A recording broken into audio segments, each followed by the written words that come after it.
Taco, and today, as you have just seen, we're just going to be talking about cars I never drive, like personally. And these aren't like, ones I'll drive sometimes, but not usually. These are cars I've pretty much forgotten about since they were released. Like this. The Harley Davidson of some sort. I don't know what sort it is. I don't really care. It's pretty forgettable. I just don't see the point in it.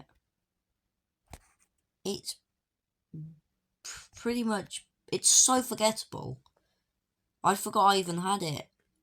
Honestly, if I didn't have to scroll past it every time I was getting to one of my better cars, I'd forget it existed. Makes sense considering they aren't really in public servers. Moving on. And the next car on this list is the Dodge Ram. I'm not sure which version of the Dodge Ram this is. I don't care either.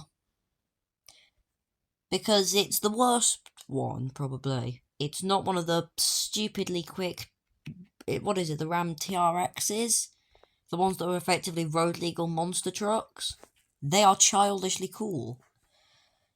One that isn't cool is this shitbox. Barely works off-road thanks to the massive wheels, meaning low-profile tyres. And it's just the most forgettable pickup truck. It's not as bizarre as the Jeep Gladiator. It's not as cheap as, the Silverado. It's not as childishly cool as a Raptor. It's just there. I don't see why there are people that actually remember that this is in the game. This is easily the most forgettable pickup in the game. Which is not surprising considering I barely ever see them in servers. So, that's deserved. Let's move on. Unsurprisingly, the next car is another big American car, the Cadillac Escalade. This is like a yank tank version of a Range Rover, but only if that Range Rover was absolutely crap. Seriously, I don't see the reason why these are used so much. I never use mine. Also, it's got this massive ass front grille that makes Lexus and BMW faint from shock. And that's saying something. I keep mine in all black because it's like a sort of American version of Mafia. Also, tends to hide a bit of the bulk. Anyway, the car sort of understeers a lot, while also feeling like it's going to flip over everywhere. I mean, it probably won't. You could get one to flip, but it probably won't.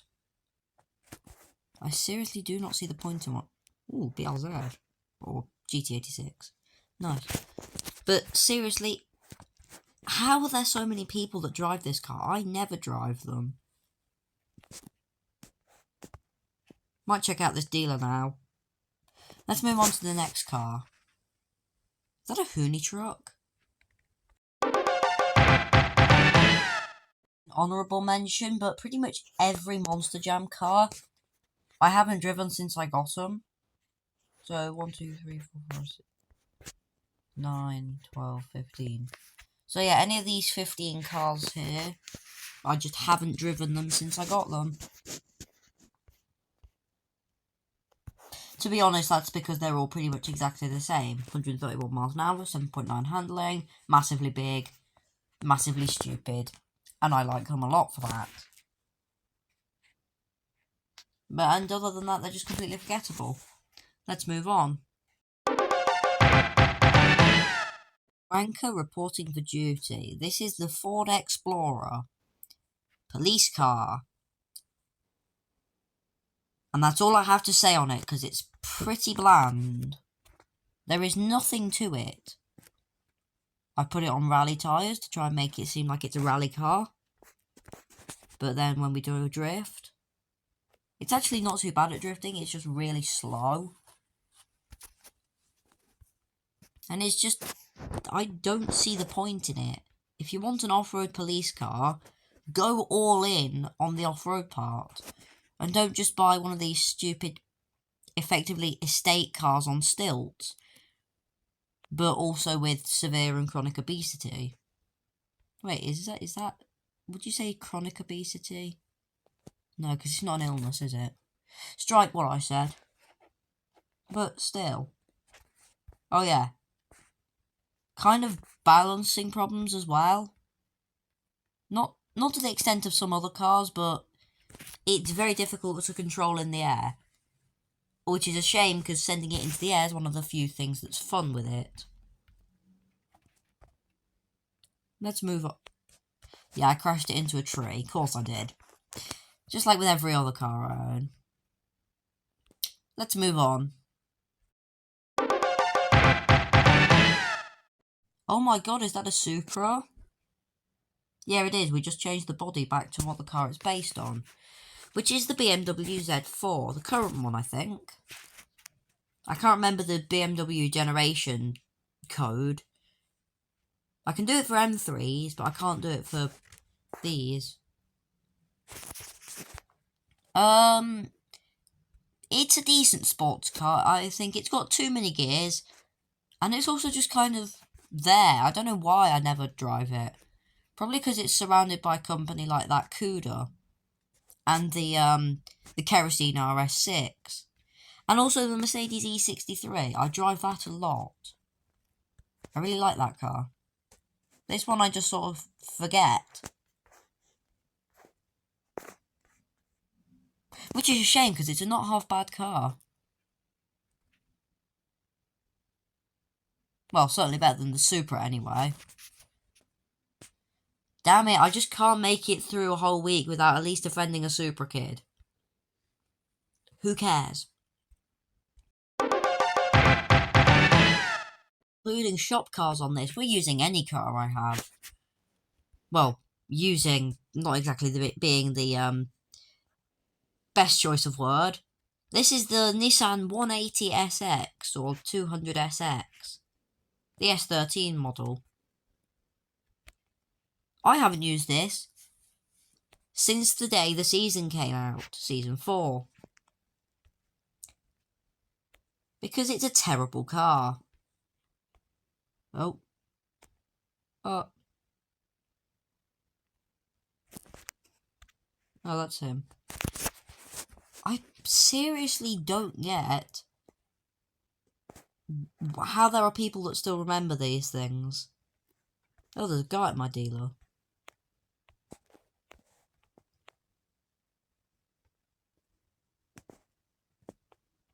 Camaro wide body, not bad. But seriously?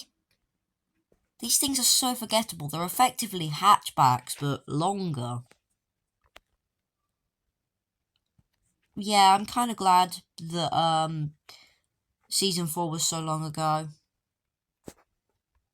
Because they've pretty much been forgotten since then.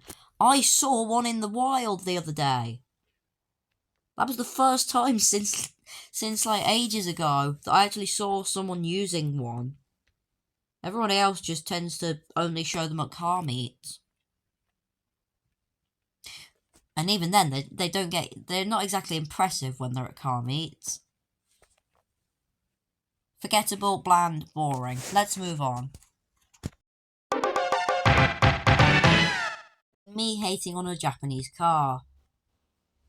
The Honda NSX 2016 specifically. This one's running a wide body. Wanna know why I'm hating on it? Well, for one chief reason. It's terrible. Slow, boring, bad in the corners.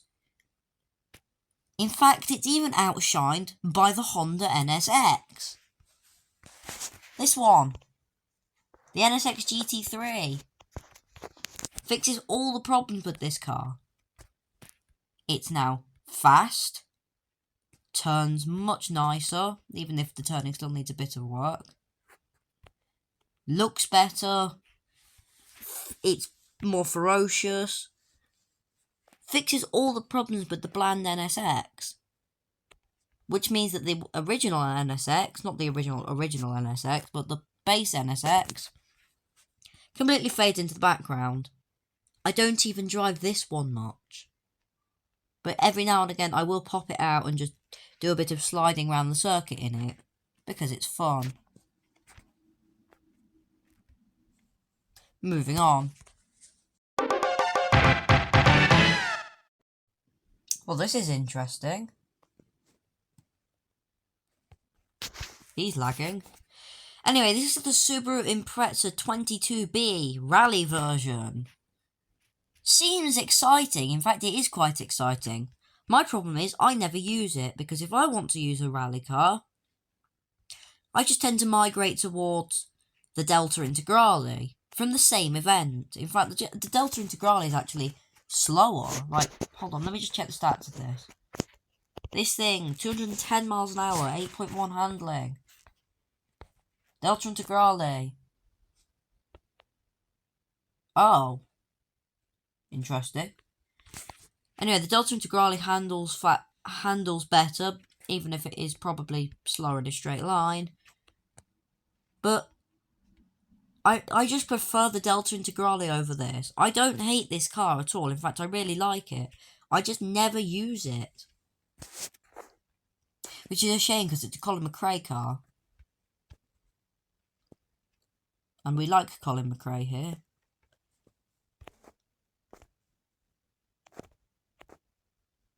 Let's move on.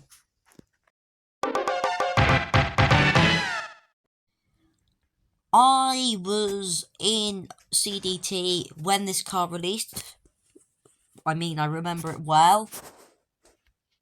I also remember never using it afterwards. Like, this is such a forgettable car. It's got 4 seats and it's convertible. It's a Porsche 911, even if it is just a Carrera version. But it's from, I think it's a 991. Hold on, does the 930 have back seats? No. See, it's a 4-seater. You can take your friends out in it, and it's a convertible. So why don't I use it? Because it's surrounded by such a high-quality company. Eldorado G-Wagon. The Beast. The S63 widebody. M3 drift car. Hummer EV, or as I know it, the ecological tank. Tycoon Cross Turismo, the ecological Subaru. Bentley Bentayga. We forget about that. Ken Block's Ford Fiesta. And the 930 Turbo. It's surrounded by such high quality company. It's just completely faded into nothingness.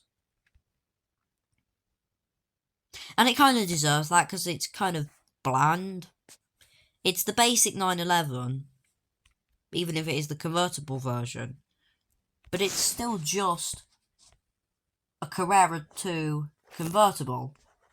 It's not even a Carrera 4. Carrera 4's interesting, but this one's basic.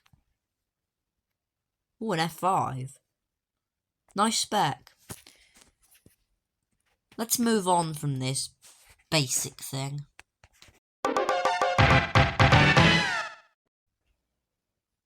Average McLaren. This is the 570S. It's the baby McLaren.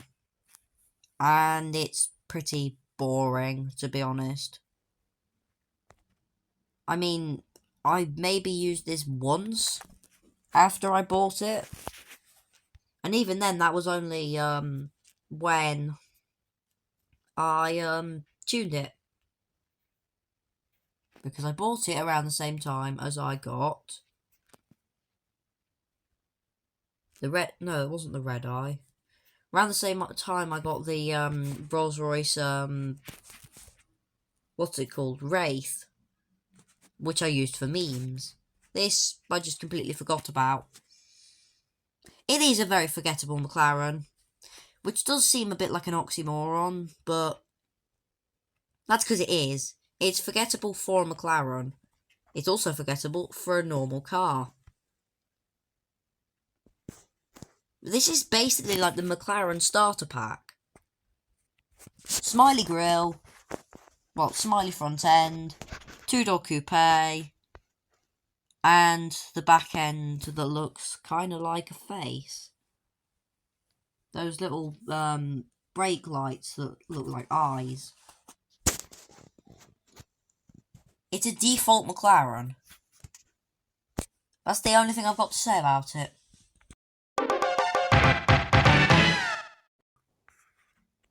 Forgettable. Very forgettable, actually. Ferrari 812 Competizione. No, it's not the Competizione. I think it's actually the standard 812. Also known as the 812. Anyway, this is a very forgettable Ferrari. It's a Berlinetta series. I quite like them. Because they're like the oldest Ferrari series. Because you've got the baby Ferraris, which started with the Dino. You've got the special series, that's the youngest ones.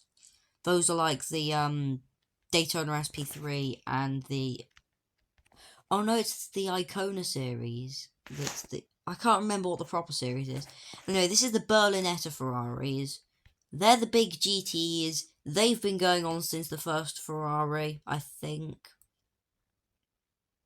No, they've been going on since the 250. And to be honest, this one's probably the most forgettable since it's effectively just a facelifted F12. The F12 was good, but this is still effectively an F12. Bit sort of, meh. Which is why I scroll past it a lot. It's just quite forgettable. Dull. Never really, rose on me. Rose on me? Grew on me. That's the term. Let's move on. I can't close the chat. Forgot this car even existed.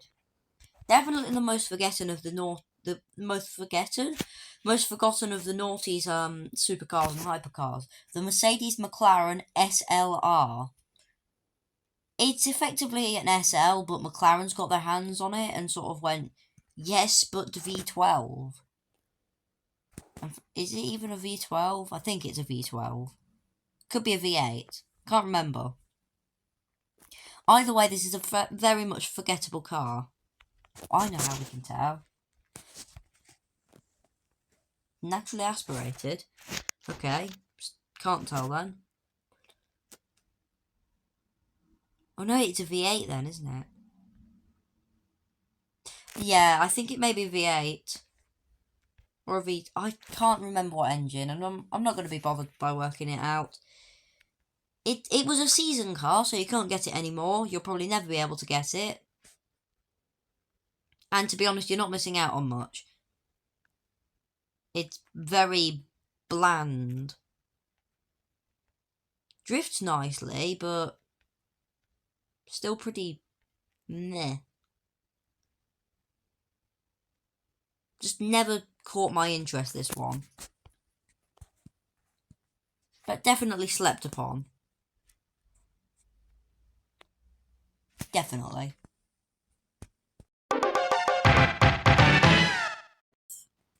I only knew it existed because of Asphalt. Which is why I was quite happy when it came out in one of its seasons. Can't remember which season it is. Season 3, I think. The Renault RS01. One of Renault's best concept cars. One of their best track cars because it's a concept. And it's also their only track car. Is it? I mean, you can count the Formula 1 cars, but they're more sort of their own thing. This is definitely supposed to be a GT series racer. I'd love this to I'd love for this to be made into a road going car. There's a Fiat there. Especially since in CDT, it's great. I mean, in real life it's great, but in CDT it's also really nice. I just don't drive it very much. I don't drive many of my season cars often. Kind of a shame. I should... You know, driving these things is actually making me have a bit of an epiphany. I should drive some of these cars more often, because they're pretty great. I mean, this one feels great on the track. Also, look at this interior. full carbon everywhere. Very good. Let's move on. And the penultimate car in this list is this. The Ferrari LaFerrari. Or, for the purposes of this, the LaFerrari. These things are relatively common in servers. I just never drive mine. It didn't make much of an impression on me when I first got it, because that was around the time I had the Regera and the Gamera, which were amazing, brilliant cars. I still use them kind of often today. I know I use the Regera a lot, but this, I just went back to using the Gamera and the Regera the moment I bought this. And to be honest, it's alright. I mean, I know I'm running it on standard rubber, but it still feels like it can't handle the power. Drifting wise, also pretty meh. Like, I can turn into here, pull the handbrake, and then it sort of tries to drift and then gives up. Takes a bit of getting used to. And getting the drift back is nigh on impossible. Fishtailing. So yeah, definitely better off to stick with one of these pair. Let's move on to the last car.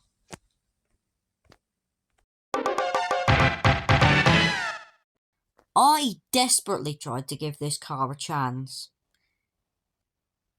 Unfortunately though, it just never grew on me. It's got the performance now, thanks to me tuning it. It's just the steering's not up to snuff. It sort of feels weird. I don't know why.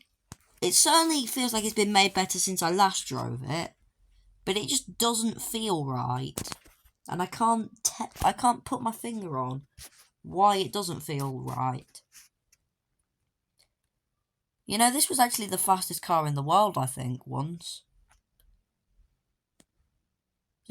That was once.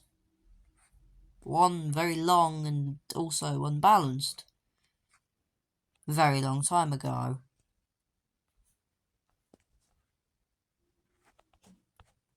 It's sad. Now I'm going to use the toy that I use most often. Because we're at the end of the video. Thank you for watching. I'm absolutely going to make a follow-up to this. I might even turn it into a series. But for now, I'm going to use something that I drive a lot. My plane. In fact, we may even recreate some special events.